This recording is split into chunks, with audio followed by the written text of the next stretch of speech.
Hi everyone, welcome to POMS College of Supply Chain Management Research Bite series. I'm Ujjwol Paudel, and today I'm excited to share how differences between direct store delivery and distribution centers shape bargaining power and pricing between suppliers and retailers. This is a joint work with Elliot Rabinovich, Timothy Richards, and Lina Wang. What's interesting is that delivery structure isn't static. It's actively evolving and in very different directions across suppliers. Some firms like Utz are expanding their direct store delivery networks and investing in more in-store control. Others like Nestle are exiting DSD entirely in key product categories. Retailers are rethinking their own role. Kroger, for instance, is modernizing and partially automating how it handles DSD. So the industry is experimenting, and the key question is, what are the economic implications behind these shifts? Here's a roadmap. We ask how DC versus DSD or delivery through a distribution center or direct store delivery channels affect pricing and bargaining outcomes. 3 questions guide our analysis. The first question is, do higher field rates under DSD raise wholesale or retail prices? The second question is whether better access gives suppliers more bargaining power and surplus. Third, we ask what happens if we remove that distribution channel asymmetry, for instance, all DC, all DSD, or equal service levels.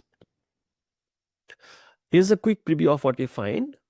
First, a 10 percentage point increase in the fill rate raises DSD retail prices by about 24%, but has essentially no effect for DC products. Second, we find that higher fill rates raise DSD wholesale prices by about 15%, and again, no response for DC suppliers. Third, when a rival fill rate improve in a market, your own fill rate tends to increase by 4 to 5 percentage points, and this is regardless of the distribution channel. So together, these patterns point to some structural differences in bargaining leverage. This figure compares wholesale and retail prices for DC versus DSD suppliers. 2 patterns stand out. DSD prices are consistently higher and more volatile. And the second is DC prices are lower and more stable. This already hints at a mechanism. Namely, DSD suppliers or direct store delivery suppliers have more control over service levels, that is fill rates and replenishment, which likely gives them greater bargaining power, and it actually shows up in prices. So even in the raw data before modeling anything, the two channels behave very differently. Now let me walk you through the structural model at a high level. There are 4 steps. First, we estimate consumer demand using variation in prices and fill rates, and this tells us how sensitive shoppers are with regards to prices and fill rates.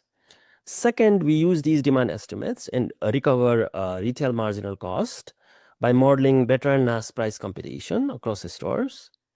Third, we plug these demand and cost estimates into a NAS and NAS vertical bargaining model where wholesale prices and fill rates are jointly negotiated. This is where we identify how much DSD versus DC shifts the bargaining weights. Fourth, we use the full structural model to run some counterfactuals like all DC, all DSD. So the idea is that this will help us quantify the impact of channel design on prices, services, and welfare. So to wrap up, we study how DC versus DSD channels shape prices, fill rates, and bargaining outcomes in grocery supply chains. The reduced form evidence is pretty clear. Price effects only for DSD suppliers. Control over the fill rates, it differs by channel, and there are competitive spillovers in service levels. The structural model currently being finalized will connect these mechanisms together through consumer demand, price competition, and vertical bargaining between suppliers and retailers. And we'll run some counterfactuals like all DC, all DSD, or equal service levels to quantify the impacts on prices, service, and welfare. Thank you very much, and I look forward to your feedback.